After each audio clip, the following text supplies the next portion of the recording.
Our second topic is why teach financial literacy. It's not how much money you make, it's how much money you keep. पैसा बनाना आसान है, लेकिन उसी पैसे को रख कर ग्रो करना बहुत ही मुश्किल है. And this is the basic concept of life. Keeping money is far far more harder than earning money. एक स्टडी कंडक्ट की गई थी यूएस में, जो सारे लॉटरी टिकट्स खरीदने वाले लोग हैं उनको लेकर. वो उन लोगों की ज़िंदगी ट्रैक कर रहे थे. उसके लिए एक रिसर्च टीम भी बनाई गई थी. होता क्या है, लॉटरी लॉटरी की टिकट खरीदने का टाइम आता है, वो लोग टिकट खरीदते हैं और उनकी लॉटरी लग जाती है. लॉटरी के जीतने से उन लोगों की ज़िंदगी में बहुत सारे पैसे आए और रिसर्च स्टडी ये फाइंड कर रही थी कि उनकी ज़िंदगी में क्या क्या बदलाव आए.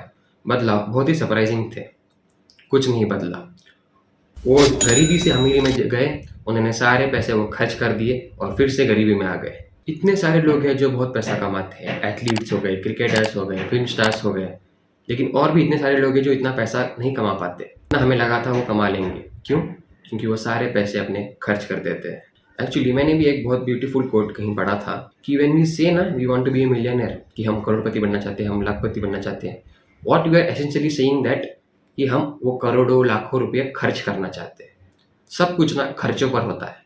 The first pillar from this topic why teach financial literacy is understanding the difference between assets and liabilities. According to Robert Kiyosaki, an asset puts money in my pocket and a liability takes money out of my pocket. Next is your income statement.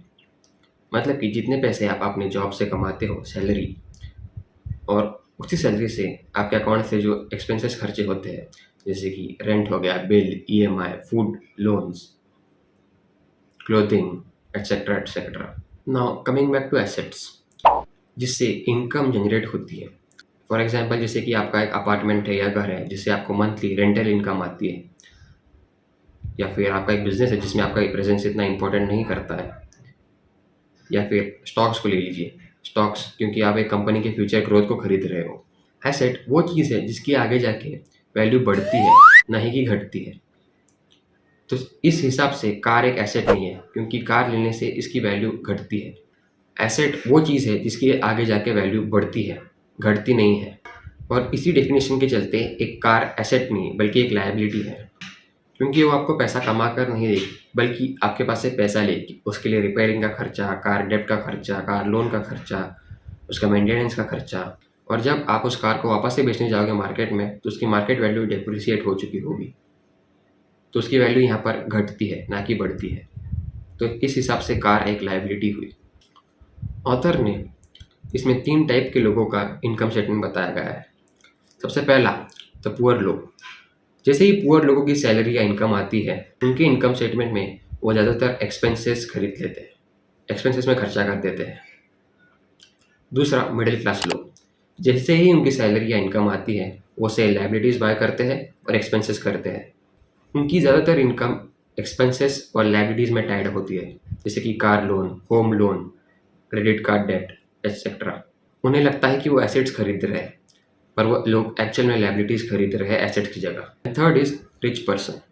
Rich लोग हमेशा अपने assets को grow करने के देखते हैं, उससे income generate करते हैं और उससे और एसेट्स खरीदते हैं. अब आप बोलेंगे, क्या अमीर लोग खर्चे नहीं करते? क्या वो लोग लग्जरी आइटम्स खरीदते नहीं? हाँ, वो करते हैं, लग्जरी आइटम्स भी बहुत सारे खरीदते हैं, लेकिन उसका भी एक टाइम है. जब उनके एसेट्स से ज़्यादा एक्सेस इनकम आती हो, तभी वो लग्जरीज प्रोडक्ट्स खरीदते हैं. In conclusion, to escape the rat race and gain a proper financial education, you need to understand the difference between assets and liabilities and focus all your efforts on obtaining assets and generate a side income also and generate a cash flow and keep your expenses and liabilities at a bare minimum. तो आज के लिए इतना ही मेरे दोस्तों. Video पसंद आया हो तो लाइक करें, सब्सक्राइब करें और बेल नोटिफिकेशन को ऑन करें, ताकि जब भी मैं अगली वीडियो अपलोड करूँ तो आप तक नोटिफिकेशन पहुँच जाए. और हाँ, अगली वीडियो आप कौन से बुक पर चाहेंगे, इसको कमेंट सेक्शन में ज़रूर लिखिएगा. मिलते हैं अगली वीडियो में.